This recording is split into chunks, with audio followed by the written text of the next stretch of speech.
Satu angka sedang membuat orang-orang di Washington dan Singapura memperhatikan Indonesia dengan cara yang sudah lama tidak terjadi.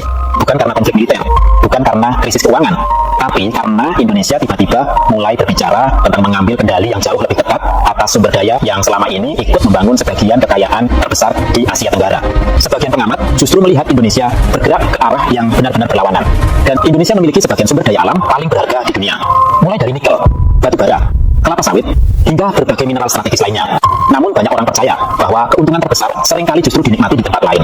Dan inilah alasan mengapa perdebatan saat ini menjadi begitu emosional. Negara-negara tetangga selama ini terhadap Indonesia itu hanya didiamkan saja. Bahkan tak ada upaya untuk bisa melawan Malaysia dan Singapura. Tetapi di era Presiden Prabowo ini mulai menampakkan kekuatan baru. Bahkan ditekankan ekspor satu pintu diawali oleh pemerintahan Presiden Prabowo. Makanya di saat pemerintahan Prabowo jangan coba-coba mengganggu Indonesia lagi. Demikian papar sejumlah sumber.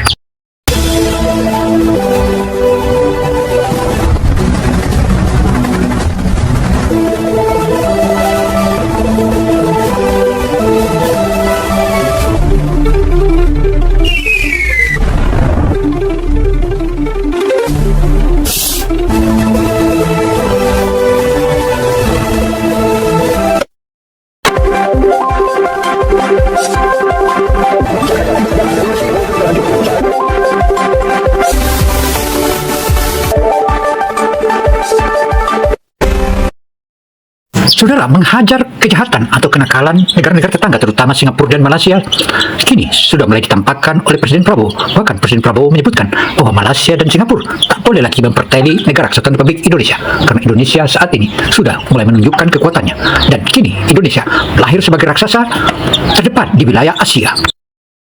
Satu angka sedang membuat orang-orang di Washington dan Singapura memperhatikan Indonesia dengan cara yang sudah lama tidak terjadi.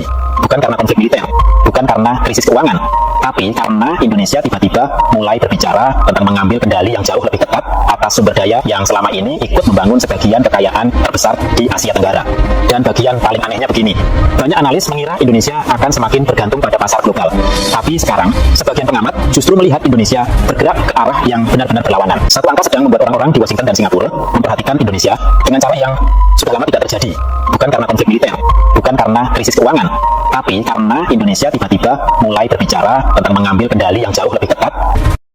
Saudara, tampakkan perlawanan oleh pemerintahan Presiden Prabowo itu bukan lagi permainan ece-ece atau permainan biasa, tetapi ini betul-betul diseriusi karena kedua negara ini selama ini melakukan keuntungan yang berlebihan terhadap Indonesia, bahkan terkesan menjadi provokator ekonomi untuk meluluhlantakan bahkan intelijen asing, bahkan bercokol di kedua negara itu. Tujuannya adalah bagaimana merusak ekonomi Indonesia, sehingga Indonesia saatnya untuk melawan. Dan sebelum video ini berakhir, kalian akan melihat mengapa media asing tiba-tiba kembali ramai membahas Indonesia. Mengapa beberapa pengamat menilai strategi Prabowo bisa mengubah cara Indonesia mengelola sumber daya alamnya, dan mengapa banyak pendukung percaya bahwa momen ini sebenarnya sudah dimulai jauh sebelum Prabowo menjabat sebagai presiden. Satu angka sedang membuat orang-orang di Washington dan Singapura memperhatikan Indonesia dengan cara yang sudah lama tidak terjadi. Lihat Indonesia bergerak ke arah yang benar-benar berlawanan. Dan Indonesia memiliki sebagian sumber daya alam paling berharga di dunia. Mulai dari nikel, batu bara, kelapa sawit, hingga berbagai mineral strategis lainnya. Namun banyak orang percaya bahwa keuntungan terbesar seringkali justru dinikmati di tempat lain. Dan inilah alasan mengapa perdebatan saat ini menjadi begitu emosional. Dan satu hal lagi, terima kasih untuk kalian semua, Indonesia, untuk mengambil kendali lebih besar atas sektor-sektor strategis. Dan bagi banyak rakyat Indonesia, perhatian seperti ini terasa tidak asing. Karena mereka pernah melihat sesuatu yang mirip sebelumnya, yaitu ketika Indonesia memutuskan untuk menghentikan ekspor nikel mentah. Saat itu, para politik mengatakan langkah itu mustahil. Sebagian berpendapat, Indonesia sedang mengambil risiko yang sangat besar. Satu angka sedang membuat orang-orang di Washington dan Singapura memperhatikan Indonesia dengan cara yang sudah lama tidak terjadi internasional. Dan benar saja, tekanan itu datang. Keputusan tersebut memicu sengketa dan kritik dari beberapa mitra dagang besar. Tetapi sesuatu yang tidak terduga terjadi. Alih-alih melemahkan posisi Indonesia, banyak pendukung percaya bahwa kebijakan itu justru mengubah daya tawar Indonesia di mata dunia. Tiba-tiba, dunia tidak hanya tertarik pada bahan mentah Indonesia.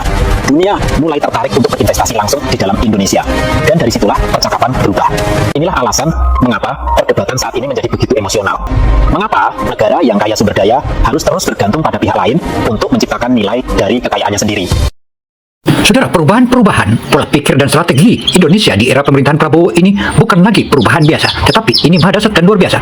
Bahkan selama ini diperteli oleh negara-negara tetangga, termasuk negara asing, kini mulai menampakkan penasaran. Bahkan saat ini tampak mereka stres karena Indonesia sudah menentukan kebijakan tertentu. Kebijakan satu ekspornya itu merupakan salah satu langkah konkret untuk menetralisir serta sekaligus mengontrol barang-barang atau komoditas-komoditas dari Indonesia. Majulah Indonesiaku, majulah bangsaku. Sekarang banyak orang mulai bertanya pertanyaan baru. Apakah pola pikir yang sama bisa diterapkan pada sektor strategis lainnya? Pertanyaan itu semakin keras terdengar ketika pembahasan tentang kontrol ekspor yang lebih ketat terus menyebar. Para pendukung berpendapat bahwa selama puluhan tahun Indonesia telah menyaksikan nilai kekayaan yang sangat besar keluar dari negeri ini. Mereka menunjuk pada kekhawatiran lama tentang ekspor komoditas dan tantangan untuk memastikan manfaat terbesar tetap tinggal di dalam negeri. Nikel, batu bara, kelapa sawit, hingga berbagai mineral strategis lainnya. Namun banyak orang percaya bahwa keuntungan terbesar seringkali justru dinikmati di tempat lain, dari media sosial. Mengapa negara yang kaya sumber daya harus terus bergantung pada pihak lain untuk menciptakan nilai dari kekayaannya sendiri? Nah, disinilah ceritanya menjadi jauh lebih menarik. Jika kalian membaca ribuan komentar online, sebuah pola yang jelas mulai terlihat. Banyak pendukung tidak hanya membicarakan Prabowo. Mereka membicarakan Prabowo dan Jokowi secara bersamaan, bukan lagi sekadar soal ekonomi. Bagi banyak orang, ini adalah soal kebanggaan nasional. Ini soal kedaulatan. Mengapa negara yang kaya sumber daya harus terus bergantung pada pihak lain untuk menciptakan nilai dari kekayaannya sendiri? Langkah dan kebijakan strategi ekonomi Indonesia itu memang kita sudah harus pahami diawali dari mulai pemerintah Presiden Jokowi, dan Presiden Jokowi telah memberikan mandat khusus kepada Presiden Prabowo, sehingga saat ini kolaborasi antara kedua presiden tersebut membuatkan Indonesia makin kokoh dan makin kuat, serta membangkitkan berbagai strategi ekonomi itu sulit dihadapi oleh negara-negara kecil seperti Malaysia dan Singapura. Raksasalah Indonesia dan raksasalah ekonomi Indonesia dewasa ini. Langkah kebijakan itu merupakan salah satu kekuatan ekonomi yang saat ini disegani oleh berbagai bangsa di dunia. Lagi dan lagi, tema yang sama terus muncul. Orang-orang menggambarkan kebijakan hari ini sebagai kelanjutan, bukan pengganti.